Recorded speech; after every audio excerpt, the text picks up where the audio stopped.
tell us a little bit more about Tony and that day.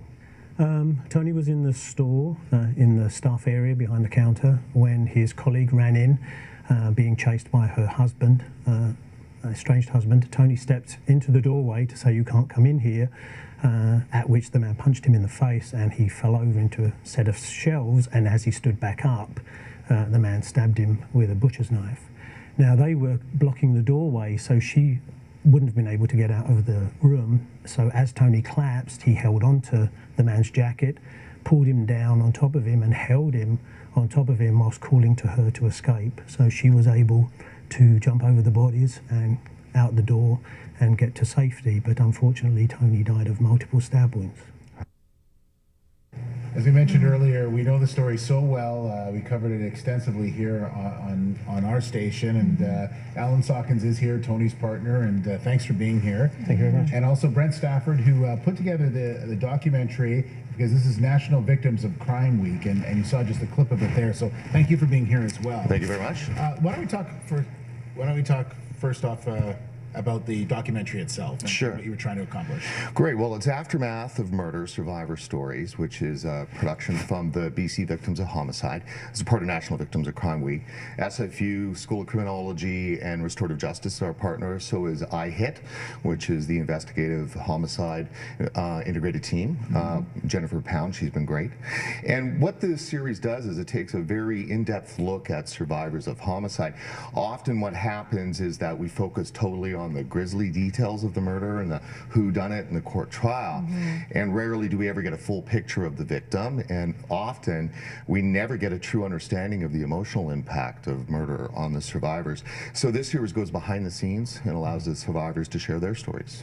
I can imagine that your story is very emotional, Alan. I mean, it was such an act of heroism on Tony's part and such a shocking outcome. Yeah, it was, and I think you know, the great thing about the series is that you get to see that even X number of years down the road, people are still dealing with the aftermath of that attack and the repercussions of what happens to you as a survivor of a victim of homicide down the road. How are you dealing with it?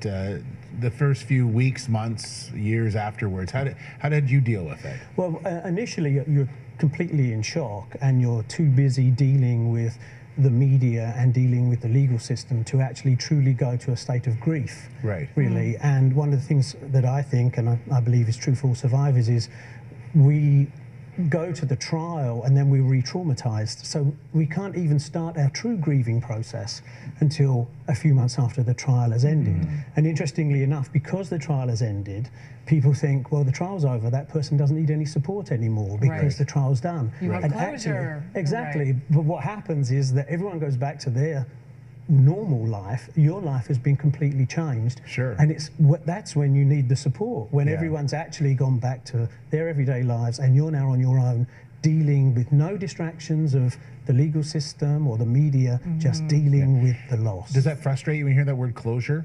Well, yes, because I don't think, for us, I don't think there is true closure ever. I think what we do is we integrate the loss into our lives, and it never leaves you, but you find a way of functioning and creating value for yourself and the people around you by carrying that loss with you and trying to do something positive from it, as opposed to be overwhelmed by it. And is that why you wanted to take part? Sorry, Brent.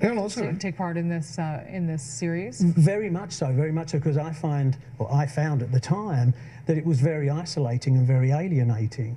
We don't know people who know people that have been murdered. That's true. And so I can talk about a natural death or the loss of my parents with many people because they've lost a parent. They can relate to it. But you can't.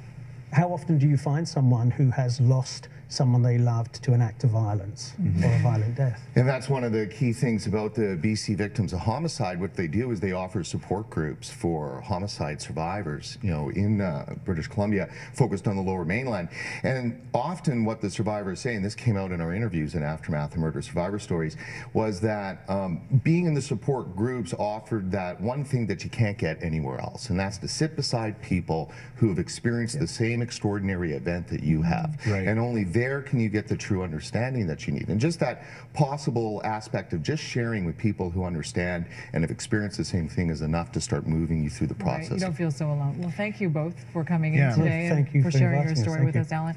And if you would like to see the videos, they're on the BC Victims of Homicide website. Yeah, bcvoh.com. All right. Well, thank you very much for being Yeah, here. thank Thank you. you. Nice to see you Thank you. both. Thank you. All right. Let's check in with Mark now. Let's get the weather.